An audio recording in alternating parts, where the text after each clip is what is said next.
janë disa gjona që thjesht realisht në praktik nuk është shumë e rëndësishme mi po gjona dhe praktike, i du. Mi po nga aspekti praktik se çysh. Po jo kur e largoni pe puna, nuk e thani në shkumë ashtu se po të largoj pe puna, kupton? Domethënë ti ke argument tua edhe procedura disiplinore zhvillohen, tash na do dalë tema tjetër. Na po përmendim që punëtorët në situata të caktuara nuk i respektojnë rregullat e cilat i ka dhënë punëdhënësi. Pse ka bërë helmetën dhe elemente të tjera. Nuk kemi të dokumentuar që punëdhënësi ja ka tërheq vërejtjen. Nuk ka procedurë të shkruar. Vërejtjet gojore, vërejtjet me shkrim, paralajmërimet dhe një sistem pastaj që punëtori i cili nuk i respekton rregullat e sigurisë së shëndetit në punë, mos më marr në punë te kompani tjera. Shoqatat, kompanitë të ndërtimit duhet me pas dakordim që ata nuk pranojnë punëtor të padisciplinohen. E dyta është recidivizmi.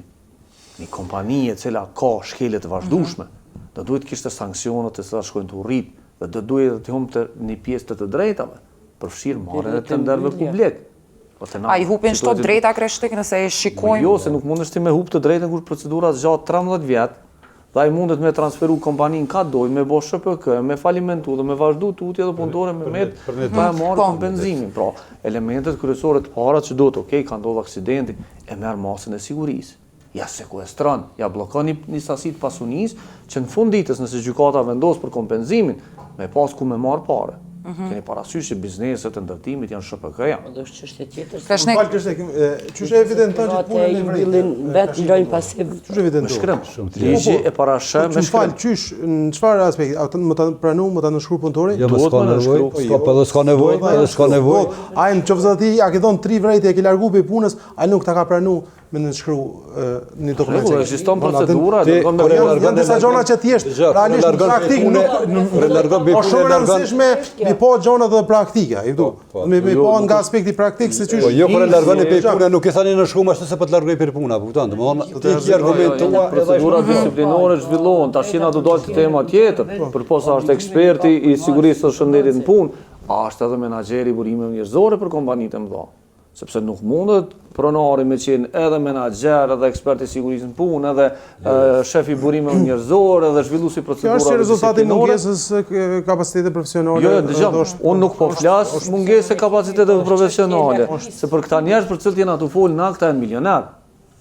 Këta kanë ekspert, kanë xhipa, kanë pasuni, sa dush. Nuk është që nuk kanë resurse me i pagu një as mindres letrat. Kredi kanë. Unë po tham është si nuk janë të varfër. Kuadro, është kena mungesat kuadro. Nuk janë të varfër. Për çdo arsye, shteti dhe ligji duhet të qenë çaq i fortë sa mi tregu punëdhënësit që nuk mundet në kurriz të sigurisë në punë dhe të procedurave me ble xhipin e shtrejt. Me investu parë më shumë, me bë parë më shumë, sepse këto janë koste të llogaritshme. Është njëjtë sikur me pagu betonin për me marru banesën, njëjtë është edhe me pagu sigurinë dhe shëndetin në punë. Pra, nuk mundesh me bëu kompromis, a duhet me vendos shajat. Për një kompani që ka logjika ja, për kompani që ka logjika ja, e shese domethënë shumë të mëdha. Ai skelat as i ki.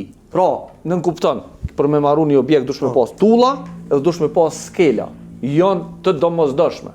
Nuk mundesh vetëm me tulla me marru.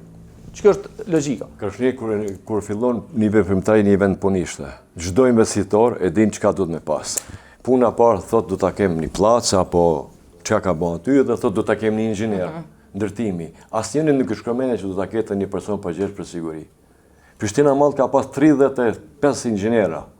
Kem qenë vetëm 2, unë them 2 oficerë sigurie. Nuk duhet më shumë se një, jo 2, se Prishtina Mall ishte e madhe. Vetëm një duhet. Këta din shumë mirë në fillim që duhet jetë ai, po pse nuk do me investu? Unë shpesh them standardin e kemi si në Gjermani, me shtëpia, me vetura, me meshe. Pse nuk do na? Kreshnik edhe zotëri Bajraktari nuk kemi kohë, Kreshnik përfundoi çutën. Ka me majt shënime. Në momentin kur konstaton edhe punëdhënësi nuk ka me vepru, atëra ai ka përgjegjësi. Arsyeja pse këta nuk i angazhojnë mbi çështjet e sigurisë në punë, është sepse ata konstatojnë gjendje, konstatojnë shkeljen të rënd, konstatojnë neglizhencë, konstatojnë shpenzim. Nuk është vetëm shpenzimi i pagë, është dokumentacioni të cilën ai zotnia ka me konstatu. Sepse kërkush nuk hen me marr përgjegjësinë me shku në burg e më ia letu shefi.